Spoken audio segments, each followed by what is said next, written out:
Hello दोस्तों, welcome है आपका कलाम एजुकेशनल पॉइंट में। दोस्त आज हम पढ़ने वाले हैं इतिहास। ठीक है, एनसीईआरटी क्लास 10th का। इसमें टोटल 5 चैप्टर दिए हुए हैं। इस पांचों चैप्टर को हम 3 भाग में पढ़ेंगे। ठीक है, पहला भाग है उसमें पढ़ेंगे घटनाएं और प्रक्रिया। दूसरा भाग में पढ़ेंगे जीविका, अर्थव्यवस्था एवं समाज। तीसरे भाग में पढ़ेंगे रोज़ाना की ज़िंदगी, सांस्कृतिक और राजनीति। दोस्त, अगर आप किसी भी एग्ज़ाम की तैयारी करते हैं, ठीक है, चाहे बिहार पुलिस, बिहार दरोगा, बीपीएससी, ठीक है, या फिर रेलवे, कोई भी एग्ज़ाम जिसमें जीके जी से क्वेश्चन आते हैं, तो एनसीईआरटी पढ़ना आपके लिए बेहद ज़रूरी है, क्योंकि आजकल क्वेश्चन ना सारे एनसीईआरटी से ही बन रहे हैं। तो इसलिए हम चलिए आज 10th क्लास के सारे ऑब्जेक्टिव जो इन चैप्टरों से बन सकते हैं सब देखेंगे। ठीक है, तो चलिए देर न करते हुए हम लोग क्वेश्चन देखना शुरू कर देते हैं। 1 नंबर क्वेश्चन है, राष्ट्रवाद की पहली स्पष्ट अभिव्यक्ति फ्रांस की क्रांति को क्यों माना जाता है। कहने का मतलब है राष्ट्रवाद की पहली स्पष्ट अभिव्यक्ति फ्रांस को ही क्यों माना जाता है। तो आगे दिया है क्योंकि प्रभुसत्ता राजवंश से निकलकर फ्रांसीसी नागरिकों के समूह में हस्तांतरित हो गई थी। बिल्कुल सही है। ठीक है, दूसरा है सामूहिक पहचान की भावना विकसित होने के कारण। ये भी सही है। नए फ्रांसीसी झंडे के कारण जिसने पुराने राष्ट्रध्वज की जगह ले ली थी। ये भी सही है। ठीक है, तो इस संदर्भ में तीनों सही है, तो तीनों हमारा डी ऑप्शन में, तो डी बिल्कुल सही हो जाएगा। ठीक है, आगे प्रश्न देखते हैं। कितना? 2 नंबर प्रश्न क्या है, बोल रहा है नेपोलियन की नागरिक संहिता में निम्न प्रावधान थे। नेपोलियन की नागरिक संहिता में कौन कौन से प्रावधान थे ये बताना है। तो नेपोलियन पहला है स्टेटमेंट, जन्म पर आधारित विशेषाधिकार समाप्त कर दिया गया। बिल्कुल। कानून के समक्ष बराबरी और संपत्ति के अधिकार को सुरक्षित बनाया गया। ये भी सही है। ठीक है, तीसरा है इस संहिता को फ्रांसीसी नियंत्रण के अधीन क्षेत्रों में भी लागू किया गया। हाँ जी, सभी क्षेत्रों में लागू किया गया था, इसलिए तीसरा भी सही है। ठीक है, तो इस अनुसार 2 का हमारा ऑप्शन डी बिल्कुल सही हो जाएगा। ठीक है, तीसरा है बोल रहा है कि हैब्सबर्ग साम्राज्य के संबंध में निम्नलिखित कथन पर विचार करें। यह स्टेटमेंट है, पहला, यह बहुभाषा भाषी तथा बहुंसली साम्राज्य था। बिल्कुल सही। दूसरा है यह साम्राज्य ऑस्ट्रिया तथा हंगरी पर शासन करता था। ये भी सही है। ठीक है, तो 3 का 1 और 2 दोनों सही है, तो हमारा सी बिल्कुल राइट ऑप्शन हो जाएगा। ठीक है, आगे देखते हैं। तीसरा प्रश्न है, चौथा प्रश्न ये क्या बोल रहा है, एले। अब एले क्या है, तो यही बताना है हमें। ठीक है, कि एले क्या है। तो एले क्या है, एक किताब है? नहीं, एले एक किताब नहीं था। कपड़ा मापने की पैमाना है। जी हाँ, ये कपड़ा मापने की एक पैमाना है एले। ठीक है, ये क्यों बनाया गया था, तो क्या था ना कि अगर आप उस जगह फ्रांस में जहाँ जाइएगा, तो जैसे यहाँ 1 मीटर में 100 सेंटीमीटर होता है, तो वहाँ जैसे कहीं भी जाइए तो एक जगह पे 66 सेंटीमीटर मिलता था, दूसरे पे 55 सेंटीमीटर 1 मीटर मिलता था, कहीं 70 सेंटीमीटर मिलता था, कहीं 75। तो इसलिए एले बनाया गया एक माप के लिए। ठीक है, तो एले क्या था, कपड़ा मापने की एक पैमाना थी। 5वां प्रश्न देखते हैं, ये क्या है, तो बोल रहा है 1815 के बाद यूरोप में पुनः स्थापित रूढ़िवादी व्यवस्था की निम्नलिखित विशेषता थी। तो इसकी क्या विशेषता थी ये बताना है हमको। ठीक है, किसकी विशेषता, तो पुनः स्थापित रूढ़िवादी व्यवस्था। ठीक है, तो बोल रहा है क्या, राजतंत्र। हाँ भी, राजतंत्र भी थे। चर्च भी था। सामाजिक ऊंच नीच को बनाए रखना, ये भी था। ठीक है, निजी संपत्ति को राज्य के अधीन लाना, ये भी था। तो 5 का हमारा क्या हो जाएगा, नहीं, निजी संपत्ति को राज्य के अधीन बनाए रखना ये नहीं था। ठीक है, मतलब निजी संपत्ति के राज्य के अधीन नहीं लाना था, तो ये गलत था, ये गलत है। तो चौथा गलत है हमारा। 1 2 3 सही है। तो 1 2 3 किस में है, 1 2 3 हमारा राइट ऑप्शन हो जाएगा ए। तो ए बिल्कुल सही हो जाएगा। ठीक है, आगे देखते हैं 6 नंबर। 6 नंबर क्या कहता है, बोल रहा है क्या, यूजेसेपी मैथ्सिनी के संबंध में निम्नलिखित कथन पर विचार करें। ठीक है, तो बोल रहा है क्या, यह कार्बोनरी के गुप्त संगठन का सदस्य था। जी हाँ, ये कार्बोनरी के गुप्त संगठन का सदस्य था। यह 2 और भूमिगत संगठनों की स्थापना की। पहला था बर्न में यंग इटली और दूसरा था मार्सेई में यंग यूरोप। इन्होंने 2 भूमिगत संगठनों की स्थापना तो की थी। ठीक है, लेकिन यहाँ गलत दे दिया गया। पहला वर्न नहीं था, पहला था मार्सेई। ठीक है, मार्सेई जो कहाँ था, जो यंग इटली में। ठीक है, और दूसरा था बर्न जो कहाँ, यंग यूरोप में स्थापित किया है। मतलब इधर उधर दे दिया है। बर्न कहाँ का था, यंग यूरोप में। ठीक है, यंग इटली कहाँ था, तो यंग इटली मार्सेई में था। ठीक है, तो दोनों अपोजिट दिया है, इस अनुसार ये गलत है। 7वां देखते हैं। 7 नंबर के प्रश्न क्या है, मेटरनिख ने किसे हमारी सामाजिक व्यवस्था का सबसे खतरनाक दुश्मन बताया? तो मेटरनिक ने हमारी सामाजिक व्यवस्था का सबसे खतरनाक दुश्मन बताया था जोसेफी मैथ्सिनी को। ठीक है, जोसेफी मैथ्सिनी, यानी बी हमारा बिल्कुल राइट आंसर हो जाएगा। ठीक है, आगे है यूनान ऑटोमन साम्राज्य से कब स्वतंत्र हुआ? यूनान ऑटोमन साम्राज्य से कब स्वतंत्र हुआ? तो 1832 में हुआ था। ठीक है, कब? 1832 में हुआ था। आगे है 9 नंबर, क्या है? तो रूमानीवाद के संबंध में निम्नलिखित कथन पर विचार करें। ठीक है, तो निम्नलिखित कथन पर विचार करना है रूमानीवाद के संबंध में। देखते हैं, रूमानीवाद कलाकारों और कवियों ने तर्क वितर्क और विज्ञान के माहीमंडन की आलोचना की। जी हाँ, इसकी आलोचना की गई थी। वे साझा सामूहिक विरासत की अनुभूति और एक साझा सांस्कृतिक अतीत को राष्ट्र के आधार बनाना चाहते थे। जी बिल्कुल, वो चाहते थे कि एक ही रहे, इसलिए ये भी सही है। ठीक है, तो सत्य कथन बताना है, सत्य तो दोनों है, तो राइट आंसर सी हो जाएगा, 1 और 2 दोनों। ठीक है, 10वां क्वेश्चन है, पोलैंड में रूस की विरुद्ध राष्ट्रवादी भावना का मुख्य स्रोत क्या था? ठीक है, तो पोलैंड में रूस के विरुद्ध, जब रूस ने ना पोलैंड पे आक्रमण किया तो वहाँ की पोलैंड की भाषा थी पॉलिश, उसको समाप्त करने की कोशिश की गई। चाहे उसके सांसद हो या फिर स्कूल हो या फिर अखबार हो या फिर किताब सत्ती हो, वो जगह हो, तो हर जगह ना पॉलिश भाषा को हटा करके रूसी भाषा थोपने की कोशिश की गई। तो ये पोलैंड वालों ने राष्ट्रवादी विरोधी भावना का मुख्य स्रोत क्या बन गया? भाषा ही बन गया, क्योंकि भाषा का विरोध किया गया। तो इसलिए हमारा राइट आंसर क्या हो जाएगा? सी हो जाएगा। ठीक है, आगे देखते हैं प्रश्न 11 नंबर। बोल रहा है क्या कि 1848 के फ्रांस की क्रांति के संबंध में निम्नलिखित कथन पर विचार करें। ठीक है, क्या? निम्नलिखित कथन पर विचार करें। बोल रहा है क्या? इस क्रांति के पीछे मुख्यतः आर्थिक कारण जिम्मेदार थे। जी हाँ, आर्थिक कारण जिम्मेदार थे। ठीक है, इस क्रांति के पश्चात मतलब होता है बाद। ठीक है, तो इस क्रांति के बाद 21 वर्ष से ऊपर सभी पुरुषों को मताधिकार मिल गया? नहीं।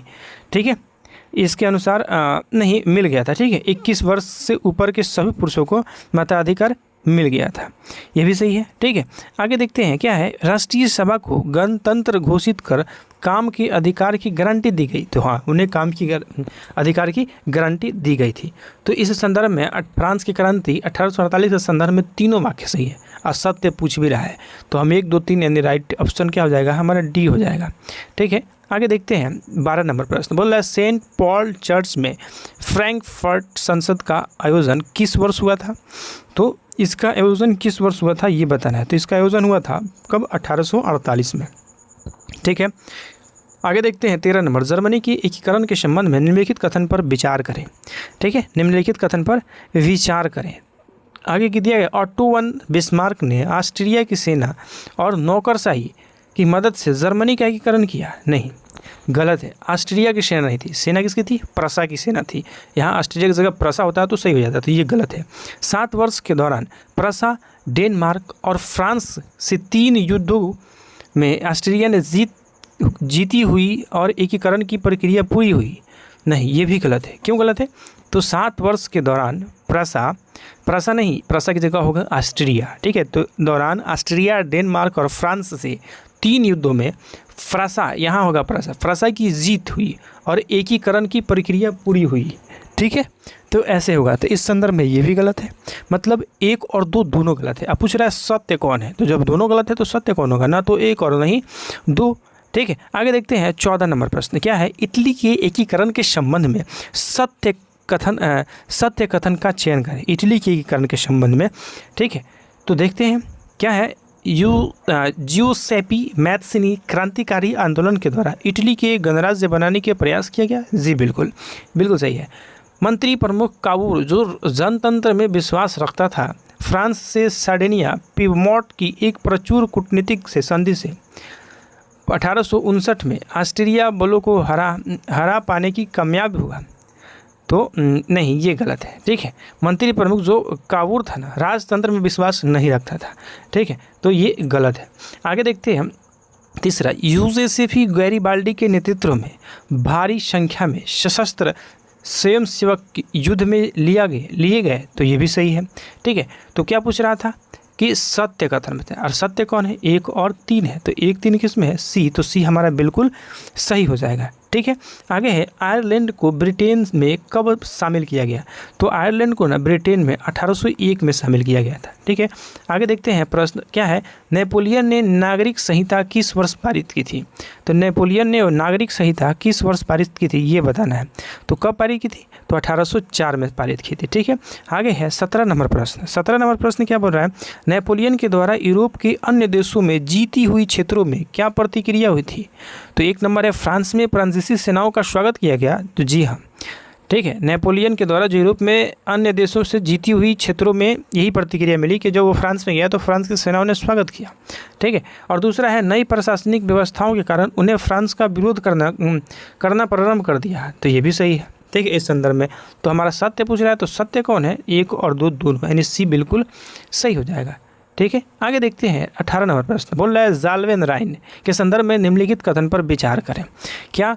एक नंबर है स्टेटमेंट, यह एक शुल्क संघ था। तो जी बिल्कुल, यह एक शुल्क संघ ही था, ठीक है। दूसरा, इसे 1834 में प्रशा के पहल पर बनाया गया था। ये भी सही है। इस संघ ने शुल्क अवरोध को समाप्त कर दिया, समाप्त नहीं किया था, ठीक है। समाप्त नहीं किया था बल्कि क्या बोलते हैं, बढ़ावा दिया था। और मुद्राओं की संख्या घटाकर 1 कर दिया था, 1 नहीं 2 किया था, ठीक है। तो ये बिल्कुल गलत है इस संदर्भ में। तो बोल रहा है क्या, सत्य कथन की पहचान करो। तो 1 और 2 है, और 1 और 2 किस में है? एक ऑप्शन में है। तो ऑप्शन ए बिल्कुल सही हो जाएगा। जब फ्रांस सीखता है तो बाकी यूरोप को सर्दी और जुकाम हो जाता है। यह किसने कहा था? तो यह मेटरनिख ने कहा था, ठीक है। ये स्टेटमेंट याद रखेंगे, एग्जाम में पूछ दिया जाता है। आगे देखते हैं 20 नंबर प्रश्न क्या है, United kingdom of great Britain का गठन किस वर्ष किया गया था? तो यूनाइटेड किंगडम ग्रेट ब्रिटेन का गठन 1707 में किया गया था। कब? 1707 में। प्रथम विश्व युद्ध ने भारतीय समाज पर क्या प्रभाव डाला? तो प्रथम विश्व युद्ध ने भारतीय समाज पर करों में वृद्धि की गई इसके संदर्भ में, ठीक है। खाद्य पदार्थों में भारी अभाव पैदा हो गया, ठीक है। ये भी घटना घटी थी प्रथम विश्व युद्ध के भारत में। ये क्या थे? तो प्रकोप थे, खाद्य पदार्थों की भी भारी अभाव हुआ। सिपाहियों को जबरन भर्ती किया गया। तो जी हाँ, सिपाहियों को जबरन भर्ती करके युद्ध लड़ने के लिए भेजा जाता था। तो ये भी सही है। तो 1 2 3 सब सही है, यानी डी हमारा बिल्कुल सही हो जाएगा, ठीक है। डी ऑप्शन बिल्कुल सही हो जाएगा। 22 नंबर है, रॉलेट एक्ट के संबंध में असत्य कैसा कथन? असत्य कथन का चयन करना है, यानी जो गलत है वो बताना है। तो बोला है भारतीय सदस्यों के भारी विरोध के बावजूद इस कानून को ब्रिटिश सांसद ने इसे लागू नहीं किया था दोस्त। इसे कौन लागू किया था?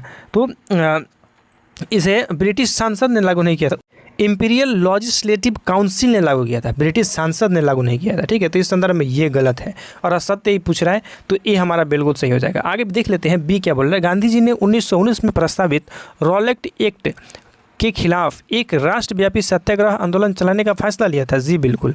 राजनीतिक कैदियों को 2 साल तक बिना किसी मुकदमा चलाए जेल में रखने का प्रावधान था। जी हाँ, रॉलेट एक्ट यही था कि बिना जांच बिना पड़ताल के किसी को भी शक के आधार पर, ठीक है, जेल में डाल दिया जाएगा कम से कम 2 साल के लिए। यही प्रावधान था, इसलिए इन्हें भारतीय ने क्या कहा? काला कानून कहा और इसका जमकर विरोध किए थे, ठीक है।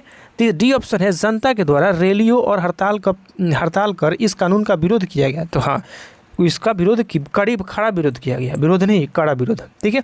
आगे देखते हैं 23 नंबर प्रश्न बोल रहा है क्या कि 1919, ठीक है, में खिलाफत समिति का गठन कहाँ किया गया था? खिलाफत समिति का गठन कहाँ किया गया था, ठीक है, ये बताना है। तो खिलाफत समिति का गठन बम्बई में किया गया था, ठीक है। कहाँ? बम्बई में किया गया था। महात्मा गांधी की पुस्तक हिंद स्वराज किस वर्ष लिखी गई थी? तो हिंद स्वराज ने महात्मा गांधी ने 1909 में लिखा था, ठीक है, 1909 में। आगे देखते हैं 25 नंबर क्या है? असहयोग आंदोलन के संचालन के संबंध में निम्नलिखित कथन पर विचार करें। थोड़ा इसको ऊपर कर देते हैं ताकि सही से देखें। हाँ, अब ठीक है, ठीक है। 1 नंबर स्टेटमेंट है, आंदोलन की शुरुआत शहरी मध्यम वर्ग ने की थी। तो असहयोग आंदोलन की शुरुआत शहरी मध्यम वर्ग ने की थी, तो 1 सही है। सभी पार्टियों ने परिषद चुनाव का बहिष्कार किया था? नहीं, सभी ने नहीं किया था, तो इस संदर्भ में ये गलत है, ठीक है। डी देखते हैं, 3 नंबर है, भारतीय खादी कपड़ों के महंगे होने के कारण गरीबों द्वारा विदेशी कपड़ों का बहिष्कार लंबे समय तक नहीं किया गया। तो इस संदर्भ ये भी सही है, ठीक है, क्योंकि भारतीय खादी कपड़े ना बहुत महंगे थे, तो इसलिए मैं इस संदर्भ में भारतीय इन कपड़ों को नहीं खरीद पाते थे, तो अंग्रेजी कपड़ों का विरोध भी नहीं कर पाए ज़्यादा समय तक, ठीक है। तो 1 और 3 सही है। बोल रहा है सत्य कथन ही बताएं।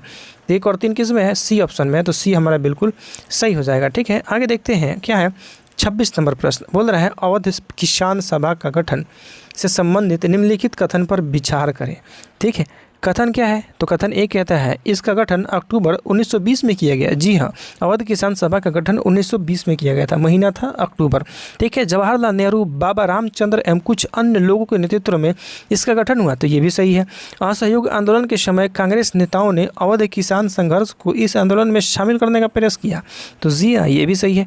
तो अवध किसान के संदर्भ में तीनों सही है, तो तीनों हमारा ऑप्शन डी में है, तो डी बिल्कुल राइट हो जाएगा। ठीक है, आगे देखते हैं प्रश्न कितना है, तो आगे होगा 27 नंबर प्रश्न। बोल रहा है क्या, गुडेम विद्रोह के संदर्भ में निम्नलिखित कथन पर विचार करें। ठीक है, किस विद्रोह के संबंध में, गुडेम। तो देखते हैं, यह विद्रोह कर्नाटक के गुडेन पहाड़ियों में होता है, कर्नाटक में नहीं, यह आंध्र प्रदेश में हुआ था, तो ये गलत हो जाएगा। यह एक प्रकार का गुरिल्ला आंदोलन था जिसका नेतृत्व अल्लूरी सीताराम राजू ने किया था। जी हाँ, ठीक है, राजू महात्मा गांधी के महानता के गुण गाते थे, तो ये भी सही है। राजू ना महात्मा गांधी से इन्फ्लुएंस थे, वो महात्मा गांधी के गुणों को गाते थे, तो 2 और 3 बिल्कुल सही है, 1 गलत है। सत्य कथन बताना है तो 2 3 किस में है, 2 3 बी में है, तो बी हमारा बिल्कुल सही हो जाएगा। आगे देखते हैं 28 नंबर। 28 नंबर क्या है, स्वराज पार्टी के संबंध में असत्य क्या बताना है, असत्य कथन का चयन करना है। ठीक है, असत्य कथन का चयन करना है। देखते हैं असत्य कौन है, तो क्या है, असत्य कथन बताना है। तो असहयोग आंदोलन के बाद राजनीतिक में सक्रिय होने के लिए कुछ कांग्रेस नेताओं ने कांग्रेस से पृथक होकर एक अलग स्वराज पार्टी का गठन किया गया था। तो देखिए, अलग होकर तो किया गया था, लेकिन राजनीतिक में सक्रिय होने के लिए ही नहीं, अपनी बात, ठीक है, अंग्रेजों के पास रखने के लिए ये पार्टी बनाया गया था। ठीक है, उसमें सक्रिय होने के लिए नहीं, तो इस संदर्भ में ये गलत है। ठीक है, दूसरा हो जाएगा CR दास और मोतीलाल नेहरू स्वराज पार्टी के महत्वपूर्ण नेता थे जो परिषद राजनीतिक में वापस लौटना चाहते थे, बिल्कुल सही, भी सही है। ठीक है, 1919 के गवर्नमेंट ऑफ इंडिया एक्ट के तहत गठित की गई प्रांतीय परिषदों के चुनाव में हिस्सा लेना चाहते थे, ये भी सही है।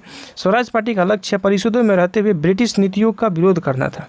ठीक है, कि चाहे हम परिषद में अंदर और ब्रिटिश पार्टियों का विरोध करें, तो इस संदर्भ में डी भी सही है। ठीक है, तो गलत बताना था, तो गलत कौन है, ऑप्शन ए हमारा गलत है, यानी ऑप्शन ए बिल्कुल राइट हो जाएगा। आगे देखते हैं 29 नंबर पर, साइमन कमीशन के बारे में निम्नलिखित कथन पर विचार करें। किसके बारे में, तो साइमन कमीशन के बारे में, और क्या बताना है, सत्य कथन बताना है। ठीक है, सत्य कथन। तो बोलता है ब्रिटेन में लिबरल सरकार ने सर जॉन साइमन के नेतृत्व में एक वैधानिक आयोग का गठन किया गया।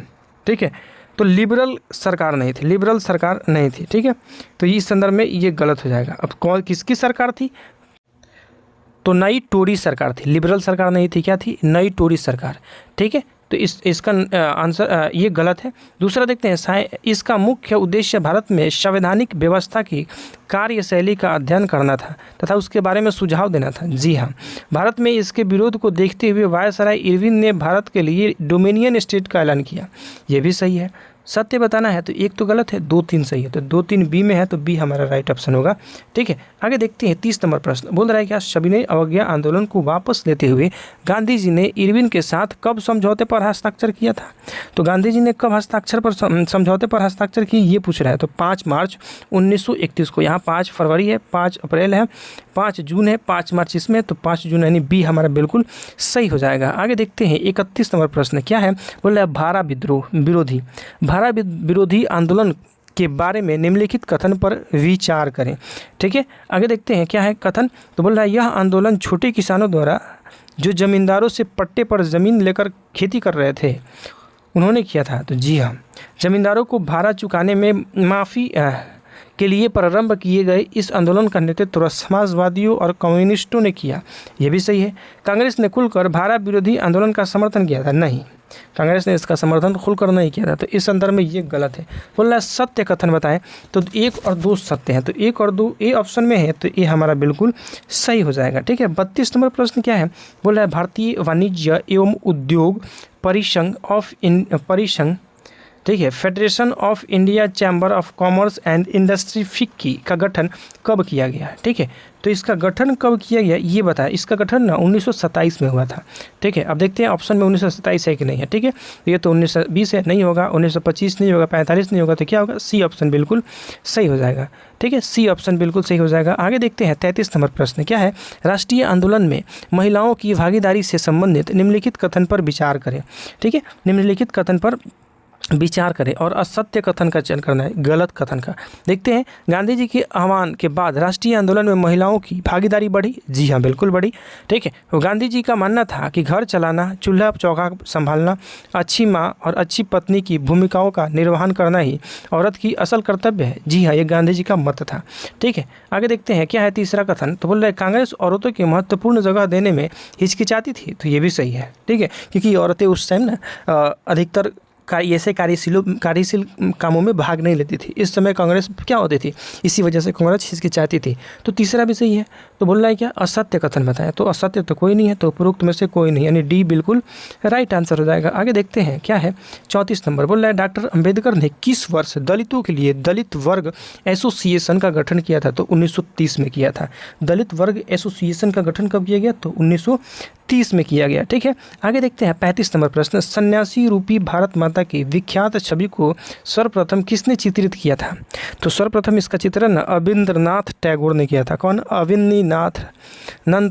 अविनीनंद्रनाथ टैगोर ने किया था। ठीक है, 36 नंबर प्रश्न देखते हैं क्या है। औपनिवेश काल में भारतीय झंडे के संबंध में निम्नलिखित कथन पर विचार करें।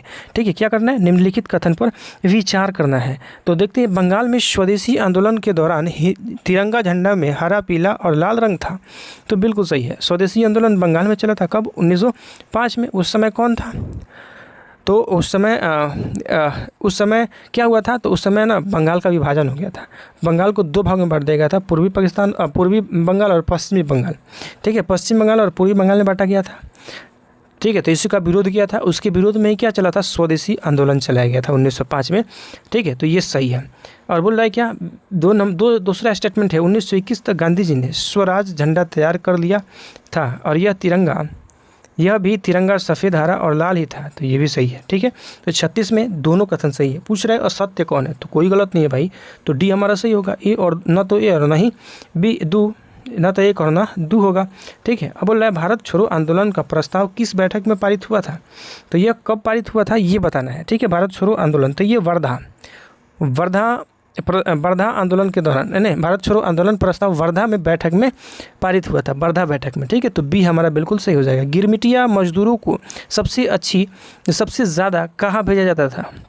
तो जो गिरमिटिया मजदूर थे उन्हें सबसे ज़्यादा कहाँ भेजा जाता था, ये बताना है। तो इन्हें ना कैरेबियन देश, ये एक देश था, वहीं भेजा जाता था। तो कैरेबियन देश में हमारा बी बिल्कुल राइट आंसर हो जाएगा। 39 नंबर प्रश्न है, पूर्ण स्वराज की मांग को कांग्रेस ने औपचारिक रूप से किस अधिवेशन में मान लिया था।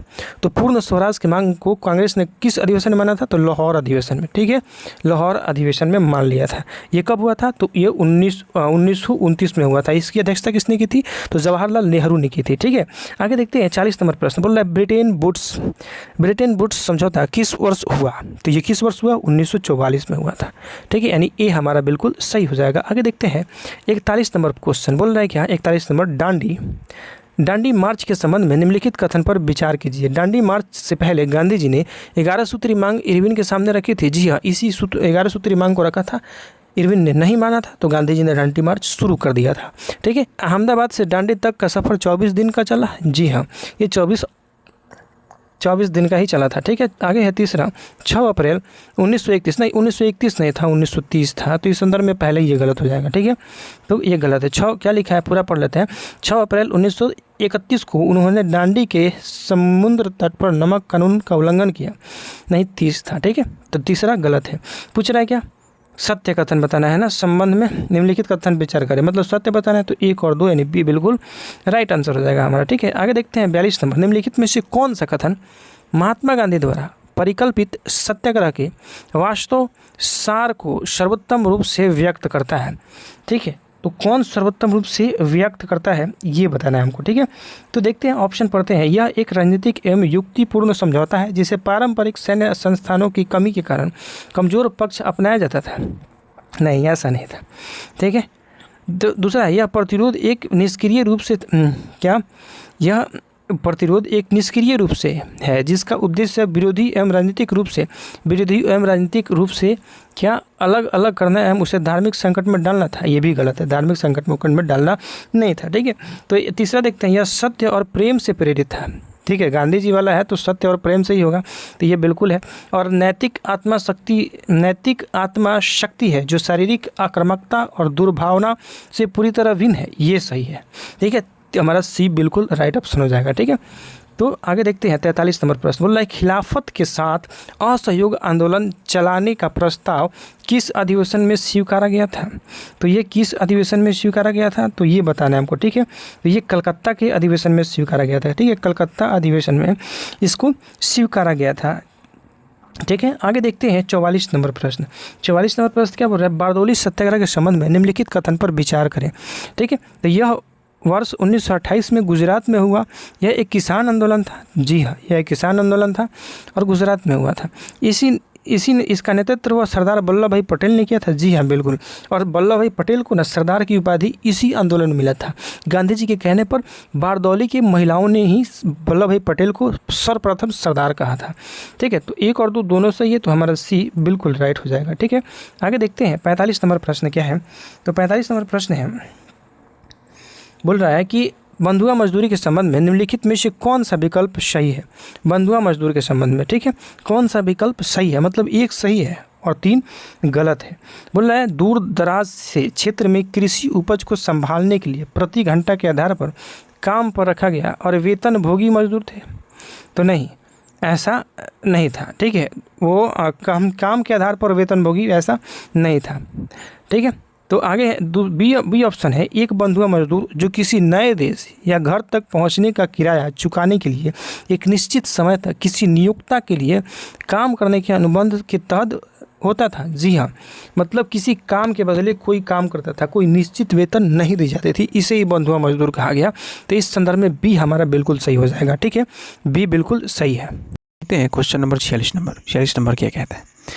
ठीक है, 46 नंबर है, निम्नलिखित में से संस्थाओं के किस जोड़े को आमतौर पर ब्रिटेन वुड्स ट्विंस कहा जाता है? तो ब्रिटेन वुड्स ट्विंस, जैसे द्वितीय विश्व युद्ध खत्म हुआ तो आर्थिक मंदी आई थी थोड़ा, ठीक है, पैसों की कमी थी, तो इसलिए ना इनकी स्थापना की गई थी। किनकी? तो IMF की और IBRD की। तो इन दोनों को सम्मिलित रूप से ही कहा जाता है क्या? Bretton Woods of twins. तो क्या अंतर्राष्ट्रीय मुद्रा कोष और पुनः निर्माण एवं विकास के लिए अंतर्राष्ट्रीय बैंक, इन दोनों को मिला के ही क्या कहा जाता है? ब्रिटेन वुड्स ट्विंस कहा जाता है। ठीक है, आगे देखते हैं क्वेश्चन कितना, 47 नंबर प्रश्न है कि 1929 में महामंदी के दौरान, ठीक है, 1929 में महामंदी के दौरान बंगाल के जूट उत्पादन के बारे में निम्नलिखित कथनों पर विचार करें। ठीक है, 1929 में ना दोस्तों महामंदी आया था। अंग्रेज़ों ने ऐसा ऐलान किया कि अगर आपको ज़्यादा मुनाफा कमाना है तो सब लोगों को क्या रोपिए? जूट रोपिए। ठीक है, क्या? जूट रोपिए। अधिकतर किसानों ने जूट रोप दिया, लेकिन जब जूट रोपा गया और अधिकतर किसानों ने जूट रोप दिया तो फिर अंग्रेज़ ने खरीदना ही बंद कर दिए। तो अधिकतर किसानों के पास जूट हो गई, और जब खरीदेगा ही नहीं कोई तो उसका क्या दाम घटेगा, तब मंदी आ जाएगी मार्केट में। और मंदी आ जाने का मतलब है कि माल अधिक है, खरीदने वाला नहीं है कोई, तो इसलिए कम दाम पर ही बेचना पड़ता है। तो वही कारण हो गया था। ठीक है, जिससे किसानों को बहुत घाटा सहना पड़ा था। ठीक है, कई किसान कर्ज लेकर कहीं से कि हम जूट बोए थे और उन्हें कोई खरीदने वाला ही नहीं था, फिर वो और कर्ज में पड़ गए। तो यही हुआ था महामंदी के दौरान। तो क्या है, 1 नंबर बोल रहे हैं, वे कच्चा जूट उगाते थे जिसे कारखानों में प्रोसेस करके बोरे बनाकर एक्सपोर्ट किया जाता था। जी हाँ, ऐसा ही होता था। ठीक है, दूसरा है, जैसे ही बोरों का एक्सपोर्ट ठप हुआ, कच्चे जूट की कीमत 60% से ज़्यादा गिर गई। ये भी सही है, ठप हुआ तो कीमत गिर गई क्योंकि मंदी आ गई, मार्केट में माल ज़्यादा हो गया और उसका सप्लाई हो ही नहीं रहा था। ठीक है, तीसरा है, बंगाल के जूट उत्पादन समय पर मिली औपनिवेशिक सब्सिडी कुछ नहीं दे रहे थे अंग्रेज। सब्सिडी क्यों देंगे? तो वो तो परेशान करना चाह रहे थे, क्या बोलते हैं, किसानों को बर्बाद करना चाह रहे थे, तो सब्सिडी नहीं दे रहे थे, इसलिए 3 गलत है। बोला ऊपर दिए गए कथन में सही है, सही बताना है। तो सही 1 और 2 है, तो 1 और 2 यानी ए ऑप्शन हमारा बिल्कुल सही हो जाएगा। ठीक है, ए ऑप्शन सही है। आगे देखते हैं हम कितना, 48 नंबर प्रश्न क्या है? 48 बोल रहा है, किस प्रसिद्ध अर्थशास्त्री का मानना था कि 1929 के महामंदी के दौरान भारत के सोने का निर्यात वैश्विक आर्थिक सुधार को बढ़ावा देने के लिए किया गया था? तो ऐसा मानना था जॉन मेनार्ड कीन्स का। वो मानते थे कि भारत में से सोने का निर्यात किया गया वैश्विक सुधार के लिए। कब? जब मंदी आई थी मार्केट में, तब 1929 में। ठीक है, तो ऑप्शन सी बिल्कुल सही होगा। आगे है 49 नंबर प्रश्न है, भारत के आर्थिक इतिहास के संदर्भ में शिकारीपुर, श्रॉफ और नट्टुकोइटी चेटियार शब्द निम्नलिखित में से किसका प्रतिनिधित्व करते हैं? तो दोस्त शिकारीपुर बॉक्स श्राफ ना ये बैंकर थे, ठीक है। और नट्टुकोई चेटियार ना ये क्या थे? तो ये व्यापारियों के समूह का कहते थे, ठीक है। तो बोल रहा है भारतीय अनुबंध मजदूरों की बात इसमें नहीं की गई थी, तो ये गलत हो जाएगा। आगे है बी नंबर बैंकरों, जी हाँ बैंकरों और व्यापारियों के समूह जिन्होंने मध्य दक्षिण पूर्व एशिया में निर्यात आधारित कृषि की वित्त पोषित किया, तो ये सही है, ठीक है। बी हमारा बिल्कुल सही हो जाएगा। आगे देखते हैं 50 नंबर प्रश्न। बोल रहा है प्राचीन काल के भ्रमणकारी के संबंध में निम्न कथन पर विचार करें। व्यापारी अवसर की तलाश में एक स्थान से दूसरे स्थान तक भ्रमण करते थे, जी हाँ, अवसर की तलाश में एक स्थान से दूसरे स्थान तक भ्रमण करते थे, ठीक है। आगे है पुजारी और तीर्थयात्री ज्ञान और आध्यात्मिक शांति के लिए दूर दूर तक यात्रा भी करते थे, तो ये भी सही है। तो इस अनुसार 1 और 2 दोनों सही है, तो सी ऑप्शन हमारा बिल्कुल राइट हो जाएगा, ठीक है। आगे देखते हैं 51 नंबर प्रश्न क्या है। बोल रहा है प्राचीन काल में विभिन्न यात्रियों के माध्यम से क्या क्या विभिन्न क्षेत्रों के माध्यम में आदान प्रदान नहीं होता था? तो क्या नहीं होता था? मूल और मान्यताएं होते थे, हुनर का भी होता था, विचार का भी होता था, आविष्कार का भी होता था, कीटाणु और बीमारियों का भी होता था, ठीक है। जैसे अमेरिका में क्रिस्टोफर कोलंबस आया तो ये क्या लेके आया? चेचक लेके आ गया था, तो ये भी सही है, ठीक है। तो इस अनुसार अब सब सही है, तो बोल रहा है कौन नहीं है? तो जब सब सही है तो इनमें से कोई गलत नहीं है, ठीक है। आगे देखते हैं कितना 52 नंबर प्रश्न। देखिए पश्चिमी तट के क्षेत्र में पाई गई 9वीं शताब्दी के बाद की स्मृति शिला जो गोवा संग्रहालय में सुरक्षित है, किसके महत्व का पता चलता है? तो इससे ना समुद्री व्यापारियों के महत्व का पता चलता है, ठीक है। आगे 53 नंबर बोल रहा है क्या? सिल्क मार्ग के संबंध में निम्न कथनों पर विचार करें। सिल्क मार्ग केवल जमीनी भूभाग से होता था? नहीं, जमीनी प्लस समुद्री दोनों मार्ग से होता था, ठीक है, जमीनी प्लस समुद्री दोनों, तो ये गलत है। आगे है यह मार्ग केवल चीन को एशिया के भूभाग से, चीन और एशिया अलग थोड़ी ना है, तो ऐसे ही गलत हो जाएगा। एशिया को यूरोप से जोड़ता था, ठीक है, एशिया को यूरोप से जोड़ता था, तो ये गलत है। यह मार्ग लगभग 15वीं शताब्दी तक अस्तित्व में था, बिल्कुल सही है। सोना चांदी जैसी कीमती वस्तुएं इसी मार्ग से एशिया से यूरोप की ओर पहुंचती थी, तो नहीं, ये एशिया से यूरोप नहीं, यूरोप से एशिया की तरफ पहुंचते थे, ठीक है, तो ये भी गलत है। तो बोल रहा है क्या कथन सत्य है? तो सत्य तो केवल 3 है, ये ऑप्शन हमारा बिल्कुल सही हो जाएगा। आगे है 54 नंबर प्रश्न। चीन की एक गुफा पेंटिंग में सिल्क मार्ग को दर्शाया गया है, ठीक है, क्या सिल्क मार्ग को दर्शाया गया है, वो कौन सी गुफा है? तो गुफा क्रमांक 217, इसी में सिल्क मार्ग को दर्शाएगा। मार्को पोलो की किताब का नाम क्या है? तो दोस्त मार्को पोलो एक यात्री था, ठीक है, और ये कहाँ का था? इतावली का था। इतावली कहने का मतलब है इटली, इसी को इतावली भी कहते हैं। तो उसका बुक का नाम है बुक ऑफ मार्वल्स, ठीक है, यानी ए ऑप्शन हमारा बिल्कुल सही हो जाएगा। आगे है स्पेंदेती क्या है? तो स्पेंदेती ना इतावली के लोगों का एक खाद्य पदार्थ था, तो चीन में किसके द्वारा फैला? नूडल्स के द्वारा फैला था, ठीक है। तो स्पेंदी क्या था? एक प्रकार का मापक यंत्र? नहीं, एक प्रकार का खाद्य सामग्री, जी हाँ, एक प्रकार का खाद्य सामग्री था, ठीक है, इतावली के लोगों का। 57 नंबर प्रश्न देखते हैं क्या है 57। निम्न कथन पर विचार करें। बोल रहे आलू, सोयाबीन, मूंगफली का उद्भव भारत में हुआ था? नहीं, इनका उद्भव भारत में नहीं हुआ था, ये पुर्तगाली जब आए थे ना तो वही लेके आए थे, तो ये गलत है। ये खाद्य पदार्थ यूरोप एवं एशिया में तब पहुंचे जब क्रिस्टोफर कोलंबस ने अमेरिका की खोज की, जी हाँ, ये सही है। उसी समय तो 1492 में अमेरिका का खोज हुआ, ठीक है, 1498 में भारत आए थे, ठीक है, तो उसी समय हुआ था, तो दूसरा हमारा सही है। बोले उपयुक्त में से सत्य कथन है, सत्य कथन तो सिर्फ 2 है, तो 2 हमारा बिल्कुल सही हो जाएगा। 56 नंबर 16वीं सदी के संदर्भ में निम्न कथन पर विचार करें। 16वीं सदी के मध्य तक आते आते पुर्तगाली और स्पेनिश सेनाओं ने अमेरिका को उपनिवेश बनाना शुरू कर दिया था, जी हाँ। 16वीं सदी का मध्य कहने का मतलब है कि 1492 में तो गया ही था, 1492 में गया था और 1550 आते आते अमेरिका को उपनिवेश बनाना शुरू कर दिया था, तो ये गलत सही है पूरा। यूरोपीय सेनाओं ने अपनी सैन्य ताकत के बल पर अमेरिका के विभिन्न क्षेत्रों पर जीता, नहीं, सिर्फ सैन्य ताकत कहना गलत है। सैन्य और प्लस क्या हुआ था? एक बीमारी भी फैला था, वो भी कहीं ना कहीं कारण था, जिसका नाम चेचक है, ठीक है, और चेचक से निपटना ये लोग नहीं जानते थे अमेरिका वासी, क्योंकि उनके लिए वो पहला बीमारी था, ठीक है, जिनसे वो परिचित नहीं थे। तो ये क्या है? ये गलत है। क्यों गलत है? क्योंकि सिर्फ सैन्य ताकत कहना गलत होगा। इस समय अमेरिका वासियों ने चेचक से लड़ने के लिए रोग प्रतिरोधी क्षमता विकसित हो चुकी थी, नहीं हो चुकी थी, ठीक है, वो इससे परिचित ही नहीं थे, तो कहाँ से होगी? तो ये गलत है। बोला असत्य कथन बताएं, 2 और 3 असत्य है, तो 2 3 हमारा सी ऑप्शन होगा, ठीक है। आगे देखते हैं कितना 54 नंबर ना 59 नंबर इसमें, ठीक है, 58 हो गया, 59 नंबर। बोला है ब्रिटेन में कॉर्न लॉ समाप्त। ठीक है, अब ये कॉर्न लॉ क्या है? तो कॉर्न लॉ ना एक कृषि कानून था। ठीक है, समाप्त करने से क्या प्रभाव हुए? कम कीमत पर खाद्य सामग्री का आयात किया जाने लगा। जी हाँ, कम कीमत पर ही खाद्य सामग्री का आयात किया जा रहा था। ठीक है, आगे बोल रहा है ब्रिटिश किसानों की हालत बिगड़ने लगी। हाँ, इस कानून के चलते इनकी हालत बिगड़ने लगी थी। ठीक है, इनके फेवर में नहीं था। ब्रिटेन में उपयोग का स्तर बढ़ गया था, तो ये भी सही है। ठीक है, उपभोग का स्तर, अब उपभोग का स्तर क्यों बढ़ा था? क्योंकि जनसंख्या बढ़ रही थी और उपज नहीं बढ़ रहा था, तो इस कारण, तो ये भी सही है। तो असत्य पूछ रहा है, जब तीनों सत्य है तो असत्य कौन होगा? इनमें से कोई नहीं। 60 नंबर देखते हैं हम लोग। बोलते हैं अर्थशास्त्रियों द्वारा अंतर्राष्ट्रीय आर्थिक विनिमय में 3 तरह के प्रवाह का उल्लेख है। कौन? पहला है व्यापार, दूसरा है पूंजी, तीसरा है श्रम। तीनों प्रवाह का विनिमय होता है, तो तीनों सही है। ठीक है, ये भी सही है, इन तीनों का विनिमय होता है। बोला सत्य कथन होता है, तो 1, 2, 3 यानी डी ऑप्शन बिल्कुल सही हो जाएगा।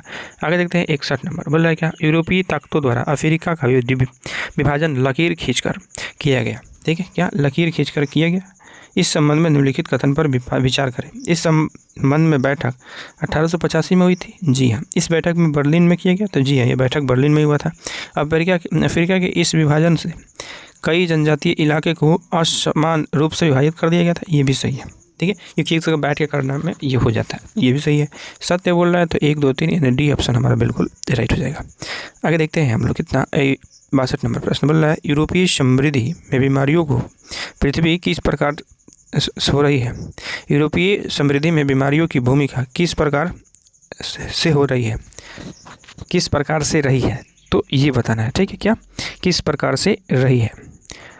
तो देखते हैं क्या है। अमेरिका तथा अफ्रीका महाद्वीप में स्थानीय जनजाति एवं लोगों की समाप्त कर उनकी भूमि हथियाने में, हाँ क्या होना कि लोगों को कर को उनकी भूमि हथियाने में भी इसका प्रयोग किया गया था, तो ये भी सही है। दूसरा है अफ्रीका को श्रम बाजार में धकेलने में, तो ये भी सही है। तो 1, 2 दोनों सही। ठीक है, पहला सत्य कथन होता है, तो सी ऑप्शन हमारा बिल्कुल राइट हो जाएगा। ठीक है, होम चार्जेस में क्या क्या सम्मिलित थे? क्या बोल रहे हैं? होम चार्जेस में क्या क्या सम्मिलित थे? ठीक है, तो देखते हैं। ब्रितानी अफसर तथा व्यापारियों द्वारा अपने घर में भेजी गई निजी रकम होम चार्जेस के अंतर्गत आते थे। जी हाँ। भारतीय 12वीं कर्ज पर ब्याज, ये भी था। भारतीयों का बाहरी कर्ज पर ब्याज होम चार्जेस से सम्मिलित थे, ये भी सही है। भारत में कम काम कर चुके ब्रितानी अफसरों की पेंशन होम चार्जेस के अंतर्गत आती है, ये भी सही है। 1, 2, 3 सब सही है, तो डी ऑप्शन बिल्कुल हमारा सही हो जाएगा। अमेरिका गृह युद्ध के भारत पर क्या परिणाम हुए? जो अमेरिका में गृह युद्ध हुआ, भारत पर उसका क्या प्रभाव पड़ा, ये बताना है। ठीक है, तो एक ऑप्शन है भारतीय बुनकरों के सामने कच्चे माल की समस्या उत्पन्न हो गई। जी हाँ। भारतीयों का निर्भरता भारतीय कृषि पर बढ़ गई, ये भी सही है। तो सत्य कथन बताना है, 1, 2 दोनों सही है, तो सी ऑप्शन हमारा बिल्कुल राइट हो जाएगा। ठीक है, आगे है 65 नंबर प्रश्न। बोल रहा है क्या? 18वीं सदी के अंत में दशकों में ब्रिटेन की अर्थव्यवस्था के संदर्भ में निम्न कथनों पर विचार करें। ठीक है, निम्न कथनों पर विचार करना। देख रहा 3 कथन दिए हैं। इस समय बोल रहा है, इस समय ब्रिटेन में आबादी तेज़ी से बढ़ने पर भोजन की मांग तीव्र गति से बढ़ रही थी। तो आबादी बढ़ रही थी, भोजन उतना ही था, तो भोजन की मांग भी बढ़ने लगी। ठीक है, तो ये सही है। उद्योग के विकास ने कृषि उत्पादनों की मांग बढ़ा दी। जी हाँ, उद्योग के उत्पाद ने और बढ़ती जनसंख्या ने कृषि उत्पाद की मांग को बढ़ाया था। ब्रिटिश सरकार ने बड़े भूस्वामियों के दबाव में मक्का की आयात पर पाबंदी मार्शल लॉ के तहत लगाई। देखिए, मक्का की आयात पर पाबंदी लगाई मार्शल लॉ के तहत, लेकिन भूस्वामियों के दबाव में नहीं, तो इसलिए गलत है। तो तीसरा गलत हो जाएगा। मतलब सत्य कथन बताए, 1 और 2 सत्य है, यानी ये ऑप्शन बिल्कुल राइट हो जाएगा। ठीक है, आगे देखते हैं। औद्योगिकरण के युग के संबंध में निम्न कथनों पर विचार करें। ठीक है, इंग्लैंड और यूरोप में फैक्ट्रियों की स्थापना के बाद ही अंतर्राष्ट्रीय बाजार में बड़े पैमाने पर औद्योगिक उत्पादन होने लगे थे। तो देखिए, ये हुए थे, लेकिन बाद नहीं, पहले से ही हो रहे थे। ठीक है, तो इस अनुसार ये गलत है। आगे है कितना? इंग्लैंड और यूरोप में फैक्ट्रियों की स्थापना के बाद के चरण को बहुत सारे इतिहासकारों ने आदि औद्योगिकरण का नाम दिया। तो देखिए, इसका नाम इसके बाद के चरण को दिया गया, लेकिन वो कंपनियों की स्थापना के बाद के नहीं। ठीक है, तो इसलिए ये गलत हो जाएगा। ठीक है, ये भी गलत हो जाएगा। तो क्या होगा? उपयुक्त में से सत्य। अब दोनों गलत है, तो कौन होगा? ना तो 1 और ना 2, यानी डी ऑप्शन राइट हो जाएगा आगे। ठीक है, आगे देखते हैं 67 नंबर। औद्योगिकरण के युग में यूरोप में गिल्ड क्या था? अब बताना है गिल्ड क्या था। तो गिल्ड ना एक संगठन था, किसका? और उत्पादकों का संगठन को कहते थे। क्या? उत्पादकों के संगठन को ही क्या कहा जाता था? गिल्ड कहा जाता था। ठीक है, इसी को गिल्ड कहते थे। आगे देखते हैं 68 नंबर प्रश्न। क्या है? औपनिवेशिक काल के क्या औपनिवेशिक काल के भारतीय आर्थिक इतिहास के संदर्भ में गोमास्ता शब्द निम्न में से किसे प्रदर्शित करता है? तो गोमास्ता जो है ना, ये जैसे ईस्ट इंडिया कंपनी द्वारा नियुक्त जो वेतनभोगी कर्मचारी थे और जिनका काम ही था बुनकरों की निगरानी करना, ठीक है, तो उन्हीं को गोमास्ता कहते थे। ये क्या करते थे गोमास्ता? तो बुनकरों की निगरानी करते थे, वेतनभोगी कर्मचारियों को कहा जाता था गोमास्ता, ठीक है। तो पढ़ते हैं 1 नंबर ऑप्शन क्या बोल रहा है? यह एक स्वतंत्र स्थानीय व्यापारियों की जो बुनकरों को कच्चा माल ये उपलब्ध नहीं करते थे, ये निगरानी करते थे। ईस्ट इंडिया कंपनी द्वारा नियुक्त वेतनभोगी, हाँ वेतनभोगी भी थे, कर्मचारी थे जिनका काम बुनकरों की निगरानी करना था, ठीक है, तो ये सही होगा। आपूर्ति इकट्ठा करना और कपड़े की गुणवत्ता की जांच करना भी था, तो बी ऑप्शन बिल्कुल सही हो जाएगा, ठीक है। आगे है 69वां प्रश्न। 17वीं शताब्दी के मध्य में यूरोप के संदर्भ में निम्न कथन पर विचार करें, ठीक है। बोला इस समय लगभग 10% शहरी आबादी निहायता गरीब थी, बिल्कुल। 1830 के दशक में आई आर्थिक मंदी जैसे दौरों में बेरोजगारों की संख्या विभिन्न क्षेत्रों में 10 से 20 नहीं 35 से 75% तक बढ़ गई थी, ठीक है, 35 से 75, तो ये गलत है। बेरोजगारों की मुख्य कारण ऊन उद्योग में स्पिनिंग जेनी मशीन का इस्तेमाल करना है, तो जी हाँ ये भी सही है, ठीक है। तो 1 3 सही है। बोल रहे सत्य कथन बताएं, सत्य कथन सी हमारा बिल्कुल राइट हो जाएगा। 70 नंबर प्रश्न है, या औपनिवेशिक औद्योगिक के कारण भारतीय व्यापार के संदर्भ में निम्न कथनों पर विचार करें, ठीक है। बोल रहा है क्या भारत के पश्चिम तट पर स्थित सूरत बंदरगाह से भारतीय खाड़ी एवं लाल सागर की बंदरगाहों से जुड़ा हुआ था, जहां से भारत द्वारा निर्यात पश्चिमोत्तर क्षेत्र में होता था। जी हाँ, सूरत से वो पश्चिमी तट पर ही है, तो पश्चिमोत्तर क्षेत्र में ही इससे निर्यात होता था, ठीक है। आगे देखते हैं क्या दूसरा है। दूसरा ऑप्शन बोल रहा है भारत के पूर्वी तट पर मछलीपट्टनम और बंगाल से हुगली के मध्य से भारतीय दक्षिण पूर्व एशियाई बंदरगाहों से जुड़ा हुआ था, तो जी हाँ ये भी सही है। तो बोल रहा है सत्य कथन बताएं, दोनों सही है, तो 2 A और B दोनों सही हो जाएगा, यानी सी ऑप्शन बिल्कुल सही है। आगे बोल रहा है व्यापारी गिल्ड्स के संबंध में निम्नलिखित कथन पर विचार करें, क्या निम्नलिखित कथन पर विचार करें गिल्ड के संबंध में। बोला ये आदि औद्योगिकरण युग से संबंधित है, ठीक है। ये उत्पादन तथा उत्पादकों दोनों पर नियंत्रण रखते थे, ये भी सही है। ये कई शासकों द्वारा उन्हें कुछ वस्तुओं पर व्यापार का एकाधिकार भी दिया गया था, जी हाँ इन्हें व्यापार पर एकाधिकार भी प्राप्त था। तीसरा भी सही है, सत्य कथन बताना था, तो 1 2 3 यानी डी ऑप्शन बिल्कुल सही हो जाएगा। ठीक है, आगे देखते हैं 72 नंबर प्रश्न। बोल रहा है क्या कि ब्रिटेन में हुए औद्योगिकरण के संबंध में निम्न कथनों पर विचार करें, ठीक है। बोल रहा है कपास उद्योग औद्योगिकरण का पहला क्षेत्र था, जी हाँ। 1840 के पश्चात लोहा उद्योग औद्योगिकरण का लाभदायक क्षेत्र बनकर उभरा, तो ये भी सही है, ठीक है। तो 72 के 1 और 2 दोनों सही है, तो सी ऑप्शन बिल्कुल राइट हो जाएगा। आगे देखते हैं 73 नंबर प्रश्न। ब्रिटेन में औद्योगिकरण के प्रसार के दौरे में मशीनों के आविष्कार होने के बाद भी मजदूरों की मांग क्यों नहीं बढ़ी, इसकी मांग क्यों नहीं बढ़ी ये बताना था, ठीक है। तो ये प्रौद्योगिकी ने सभी औद्योगिक क्षेत्र में अपना स्थान नहीं बनाया था, जी हाँ ये कारण था, अभी सभी स्थानों पर अपना स्थान नहीं बनाया था। प्रौद्योगिकी मांगी और जटिल भी थी, ये भी सही है। तो सत्य कथन बताना है, तो 1 और 2 दोनों सत्य है। 74 नंबर प्रश्न देखते हैं। 74 नंबर प्रश्न क्या कहता है, तो 74 नंबर प्रश्न है 19वीं शताब्दी में भारतीय कपास में बड़े कपड़े का उत्पादन क्यों घट गया, क्योंकि ब्रिटेन में भारतीय कपड़ों पर शुल्क लगाया गया, जी हाँ उधर शुल्क लगा दिया गया था, इसलिए ये भी एक कारण था। आगे है ब्रिटिश कपड़ों के लिए भारत में बाजार तैयार किया गया, तो ब्रिटिश कपड़ों के लिए भारत में बाजार तैयार किया गया, ये भी कथन सही है। तो सत्य बताना है, तो 1 और 2 दोनों सत्य है। 75 नंबर प्रश्न देखते हैं। भारत में फैक्ट्रियों के संदर्भ में निम्न कथनों पर विचार करें।